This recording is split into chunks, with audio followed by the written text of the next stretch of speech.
Sziasztok, én Max vagyok, ez pedig itt a Rubber Ride. Tudjátok, hogy milyen fontos számunkra a régmúlt autóinak a bemutatása, egy kis személyes történettel fűszerezve, viszont úgy gondoltuk, hogy egy új rovat indításával szeretnénk bemutatni nektek az autózás jelenét is, hiszen az autózás története most íródik ezekben a percekben, ezekben a pillanatokban, és ezért közel is tudunk lenni a tűzhöz. És most itt vagyunk Zsámbékon, a Driving Campben, ahol is a Dongfeng Motor Magyarország meghívását elfogadva be fogunk nektek mutatni 3 különböző kategóriájú autót. Tartsatok velünk!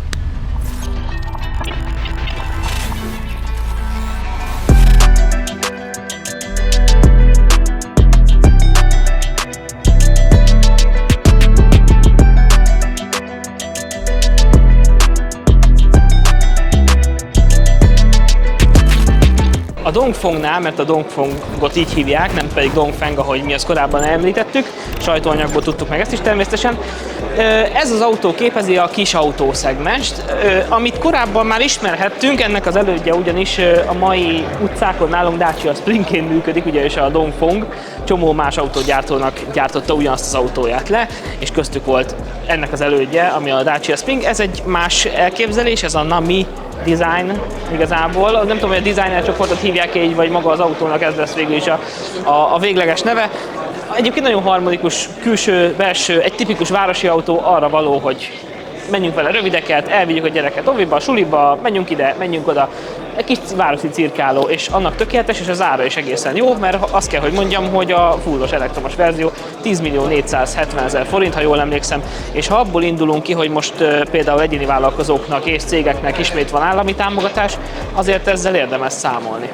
Nem mondom, hogy vadat ejtenék el vele, meg beraknám, de azért befér. Ezért ez egy tisztességes, becsületes csomagtartó, úgyhogy azt gondolom, hogy kis autószegmensben ez egy abszolút helytálló méret, és igazából a legtöbb kis autónak ekkora csomagtartóval kéne rendelkeznie, mert ebbe azért, ha esetleg el is utazunk családdal, és ezzel az autóval, azért ide beférjen a bőrönd. Ide azért egy bőrönd biztosan befér, meg még pár csomag. Mondjuk, hogy elférek, de azért kicsit magasra kell rakni a combot, mert ugye hát elektromos autó magasan a padló, de ez egyébként vállalható. Városban tényleg ideális. Nagyon tetszik az ajtó, mert nekem ez szép, ez rendesen varrott. Gyönyörűen végig, de nincs kispórolva az anyag, ez teljesen, ez egy nagyon kultúrált kis autó. Nem az én világom ez az autó, én ezt inkább egy ilyen női autónak tudom elképzelni, főleg ezek miatt a kellemes kis Gucci táska mintázatú, de még hogyha megnézzük közelről, akkor itt ilyen övcsatszerűség, dekorbetét is van, tehát ez abszolút egy ilyen kis női táskára emlékeztető műszerfal, viszont egy hatalmas érintőkijelző, elől is van előttünk egy ilyen infótábla, ami nem egy ilyen hatalmas, rendesen van egy-kettő fizikai gomb a kormányon, izgalmas kapcsolók, és töltőpad, ez egy kis, mondjam, kis ékszerdoboz, egy kis ilyen sminkszoba hölgyeknek, tehát nem az én világom, de mondjuk egy feleségemnek abszolút elképzelhető jármű. Igazából a mai autóknak, főleg a városi kis autóknak van egy olyan szellemisége, ha már csak a Fiat elektromos autóit is nézzük, hogy van egy ilyen otthonérzésed, hogy úton vagy, de közben mégis otthon vagy, és egy ilyen komfortosság, egy ilyen kis kellemes, vidám, vibe-olós hangulatba kerüljél. Én azt kell, hogy mondjam, hogy ez diktálja most főleg a kis autó szegmest, és azt gondolom, hogy a Dongfeng ennyi pénzért, ilyen dizájnnal szerintem ez tök fantasztikus. És akkor szeretnénk nektek bemutatni a Dongfeng EP 007-est, ami a Dongfengnek egy prémium kategóriás szedán autója, lehetne mondani akár Tesla 3 kihívójának is. Az anyaghasználat az valami elképesztő. A formavilága ugye nyilván beleilleszkedik a mai elektromos autóknak a palettájába, picit talán fölé is lő, hiszen azért ha ránézünk azért ezekkel az éles vonalakkal azért talán azt mondhatjuk, hogy kicsit morcosabb, kicsit sportosabb megjelenést ad ennek az autónak. Ami érdekessége az autónak az első fényszóró, amiben 103 darab lett található, és van egy hátsó lámpája, a hátsó lámpából pedig 230 darab, amivel nagyon játékosan különböző animációkat és hasonló dolgokat meg lehet jeleníteni. Nagyon fontos megemlíteni talán az autónak az egyik legfontosabb tulajdonsága talán a légellenállási együtthatója, ami 0,209 elvileg, amivel egy nagyon-nagyon szűk rétegbe, a felső kategóriába tartozik. Nyilván a légellenállás nagyon fontos az elektromos autók számára. Itt szerintem teljes mértékben megpróbálták ezt kihasználni, és mellette azzal, hogy mindenfelé vezeti a Forma Design magát a levegőt. A leszorító erő ugye nagyon fontos az elektromos autók számára, ugyanúgy az első résznél, ugyanúgy a hátsó résznél is megjelennek ezek a technológiák. Itt egy hátsó szárny felnyílik lényegében, ami segíti a levegőnek a leszorítását. Az autón egyébként rengeteg szenzor és kamera található, mint ahogy itt is található a visszapillantó tükör alatt, az első kamera, hátsó kamera, nyilván ezzel egy 360 fokos kamerarendszer van az autóban. Személy szerint nekem nagyon tetszenek ezek a felnik, kicsit így a hajtás, a mozgást mutatják, talán az előremutatás, és itt is vannak ilyen műanyag elemek, nem tudom, hogy ezeket ki lehet szedni, de megnézném nélküle is. Nézzük meg, hogy mekkora a csomagtartó, nyilván minden elektromos, szóval elektromosan nyílik a csomagtartó is. És azt mondhatném, hogy elég gyorsan fel is nyílt, és itt van ez a, nem is tudom, talán egy 3-4 hullás csomagtartó szerintem megvan. Nyilván itt van hozzá a kis töltőkábel, teljes mértékben szerintem elfogadható, mekkora ez a csomagtartó, megnézzük itt hallotta. Hát itt is még van bőven tároló, úgyhogy szerintem ezzel be tudunk vásárolni.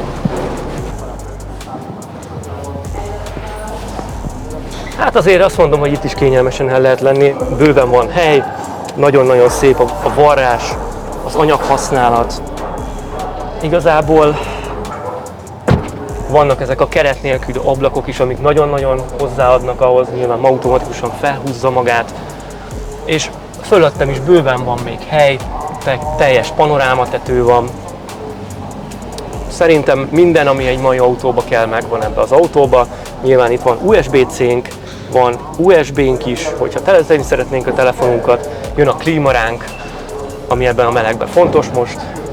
Talán egyetlen egy negatívumot tudok kiemelni, azok talán ezek a zongoralakkok, amik még mindig itt vannak ezekben az autókban, de talán azt mondom, hogy ezekkel még együtt lehet élni. Egy nagyon érdekes dolog ebben az autóban, hogy nem láttok sehol az oldalán nyitó fület. Elrejtették itt a kis kapaszkodóba, meg kell húzni itt a kis kapaszkodóba ezt a kis pöcköt, és így nyílik az ajtó. Zseniális! Nyilván megjegyezte az előző helyzetét az ülés, szépen beállította saját magát. Itt is hatalmas helyek vannak, talán ez a tároló is elég sokat eltűnik benne a kezem. De itt nem ez a lényeg, nyilván itt az anyaghasználatok itt is nagyon toppon vannak, itt van a gyors töltő, ami 50 wattosan tölt. Igazából keret nélkül itt is tükrünk van. Igazából a gombok is, meg így az anyag minden így nem egy ilyen recsegős. Szóval, hogy így nagyon egyben van. Itt is van egy kis zongoralak, van egy hatalmas nagy egérmozink, azt hiszem 15,6 colos. Ha jól emlékszem, és itt előttünk pedig egy 8,6 colos kijelző van. És van egy ilyen tök érdekesség ennek az autónak, van egy sportmódja, amit ha megnyomunk, az autó átvált kicsit morcosabb üzemmódba, és itt mindenféle értékeket kiír nekünk, ilyen nyomatékot, és szerintem stb. Akarna itt nekünk mutogatni, csak mivel áll az autó, ezért nem nagyon tud semmit. 4 változatban lehet ezt az autót majd megkapni, ezeket puskáznom kell. Van egy plug-in hibridünk, ami a 200 Pro nevet viseli. Ennek úgy van, hogy tisztán 200 km tud megtenni maga az autó, de a plug-in hibrid hajtással közösen pedig 1200 km, ami a zseniális. Van egy 53 Pro nevű, ami hátul hajt, ez 530 km-t tud majd megtenni, és ebbe ez egy 215 lóerős motor, vagy elektromotor hajtja. Van egy 620 Pro, ez is hátul hajt, ebbe ez 620 km-t fog tudni a hatótávja az értékek alapján, és van a full felszereltség, ami összkerékhajtású, abban már az egy 540 max, és abban már 540 km fogunk tudni megtenni, viszont az már 536 lóerő. Hát azzal már odébb lehet állni. Na és nézzük meg most, hogy milyen az M-Hero. Gyerekkoromban mindig is arra vágytam, hogy beleülhessek egy olyan terepjáróba, amiben az ilyen maffia filmekben is találkozhattunk. Hát azért azt kell, hogy mondjam, hogy sokaknak ugye a Gamer-C jut eszébe, mint etalon, ugye az arab császároknak és arab királyoknak az autója, de hát azt kell, hogy mondjam, hogy az M-Hero 917-es az számomra külsőre egy sokkal érdekesebb autó, mint bármelyik Gamer-C. Eleve, ha megnézzük az egésznek a színvilága, ez a gyönyörű méreges zöldes, egyébként nekem a Cuprára emlékeztet, a Cuprának van egy nagyon hasonló színárnyalata, az egészben van egy olyan fajta vadság, egy olyan fajta agresszió, egy olyan fajta vehemencia, egy érzet, hogy szétszedi valószínűleg itt a bódét, mindent, ahogy így odalépsz a gázra, és az egész autóba egy olyan masszivitást érzel, olyan érzésed van, mintha egy trezorban ülnél. Szó szerint ültem benne már korábban, de majd ő is meg fogjuk nézni. Egy olyan érzésed van, mintha beülnél egy trezorba, és rád zárnák, és soha többet nem szabadulhatnál ki onnan. Tehát elképesztő.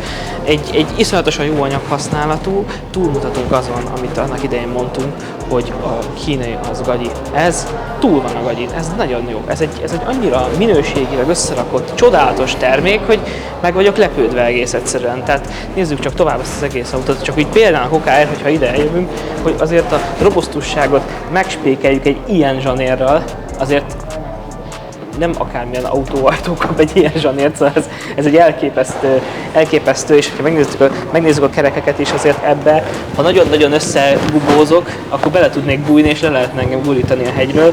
Szédületes, nézzétek, mekkora hatalmas Brembo féknyereg egyébként teszem hozzá, ez egy Brembo márkájú féknyereg, ami rajta van, azért ezt meg kell állítani, meg egy hatalmas nagy féktárcsa. Szerintem aktív, nem tudom, hogy aktív futóművese, de hát ez nagyon valószínű, hogy ez az. Azért itt nem bízzák a véletlenre, jó körben van szigetelve az egész. Ezt az autót pontosan arra találták ki, hogy ezzel igazán ki tudjál menni a terepre, és én nem lennék meglepve, hogyha Kínában ebből létezne olyan verzió, ami golyóálló. Tehát, hogy ezzel valami kínai magas előjárót cipelhetnek, az szinte biztos. A Dongfengnek nagyon különlegessége az, hogy bár Európában nem nagyon ismerjük, de azért Kínában a második legnagyobb gyártó, és ez látszik a minőségen, hogy itt már nem apró pénzzel játszanak.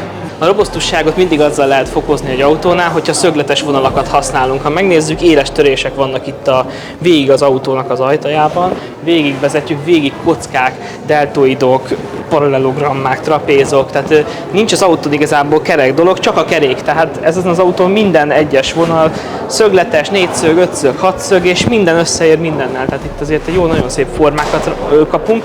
Ha megnézzük ezt a lámpát is, hogy így külön kiáll magával az autótestből, egy nagyon robusztus formát kapunk, szóval számomra ez egy nagyon elképesztő. Amúgy is egy divatos dolog lett mostanság kocka alakú autókat csinálni, tehát kétféle autót látunk, mint ami hátul van az LP007, hogy egy ilyen nagyon áramvonalas kialakítás minél jobban eltereli a levegőt. Ha viszont masszivitásra és robusztusságra vágyunk, akkor ezek a szögletes vonalak hódítanak, és ennél az autónál ez kifejezetten igaz, mert ilyen vastag az ajtó, sőt, lehet, hogy keveset mondtam, tehát azért kell a masszivitás ehhez az autóhoz. Az egésznek van egy katonai beütése, egy katonai vibe-ja, nyilván már csak a terep minta hiányzik, de ez tényleg annyira, nekem itt a kocsi hátulján adja ki ezt a méregzöldet egyébként, főleg ezekkel a fekete betétekkel, amik szintén, bár műanyag, de azért ezek nagyon masszív műanyag, nem hiába nyomom, ez nem recseg, ez úgy oda van rakva, hogy azt szerintem oda bent körülbelül 200 csavar tartja, mire leszednéd ezt a külső elemet.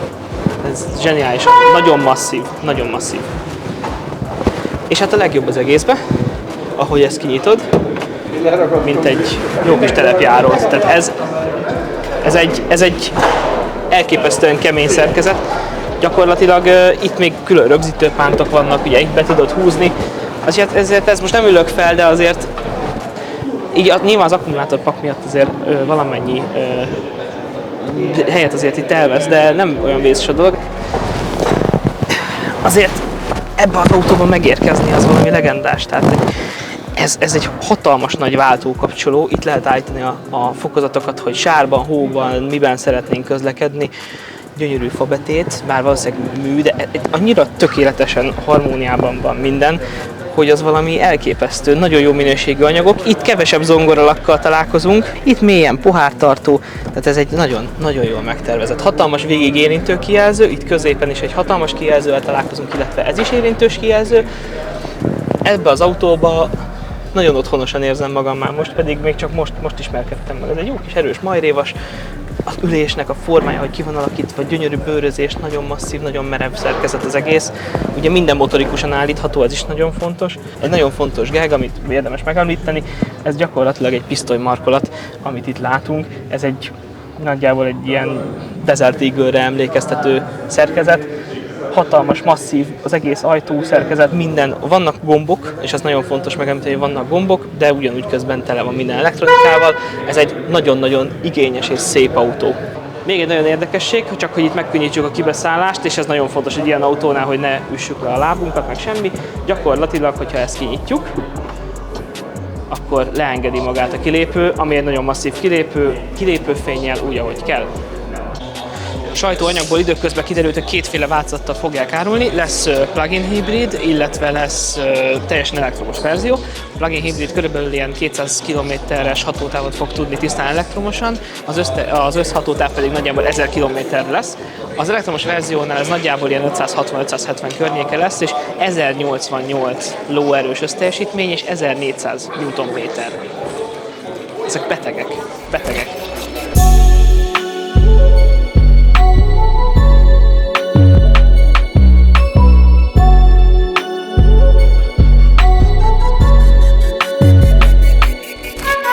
Egyet fordultunk, olyan érzésem van, mint hogyha tényleg egy számítógépes kormánynak force feedback nélküli üzemmódban Force feedback nélküli. Semmi ellenállás nincs, ugye ez valaki nagyon szereti, mert akkor legalább nem kell gondolkozni a vezetés adta élményeken. Én egy kicsit több direktségre vágyok, és szerintem ez a Teslában az jobban megvan. Én vezettem Model 3-at, és szerintem azért az egy nagyságrendekkel, akkor is, hogy az is elektronikus autó, vagy elektromos minden benne, de sokkal sterilebb. Ez sokkal sterilebb. Nekem ez egy picit csalódás, mert a forma nagyon tetszik, mert nekem ez az autó kicsit félutat képez a Tesla és a BYD között. A BYD nekem egy picit too much, a Tesla az meg túl kevés. Maga az üléspozíció jó, bár mondjuk most nem vagyok jól beállítva. Ez az ajtónyitó, ez tetszik, meg az anyagok amúgy tetszenek. Egy-két varráshibát azért látok itt, vagy itt egy kis kormánybőrözési részünket. 安全带位置。 Ancsitjávicsi! Úristen! Jézus! Na, Hát gyerekek!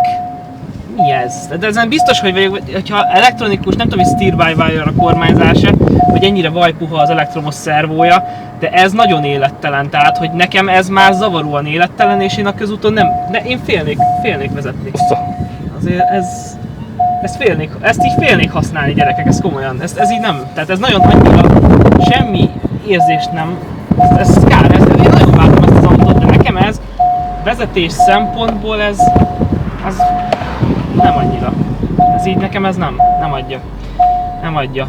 Hogyha lehet állítani rajta, akkor sem biztos, hogy olyan őszinte a kormányzás. Hát nem tudtuk most nyilván letesztelni a gyorsulását, az biztos nagyon jó, meg ilyesmi. Nekem a BYD jobban, megmondom az igazat, de ez így ennyi elég is volt, úgy érzem.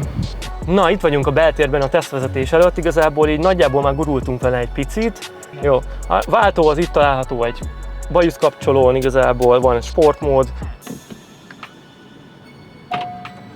安全带位置。 Még kínai is beszél hozzánk.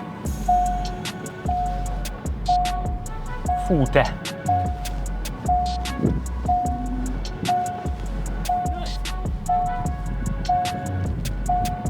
Na milyen? Fú, nagyon fura. Nagyon soft. Nagyon soft, semmi. Nem érzem, hogy mi történik az autóval. Fú. Ez nagyon fura. Ez nagyon fura. Azt mondod, cseréljünk? Hát ez egy más élmény. Mehetünk? Jó, köszönjük. Azt a rohadt. Hát ez azért másabb.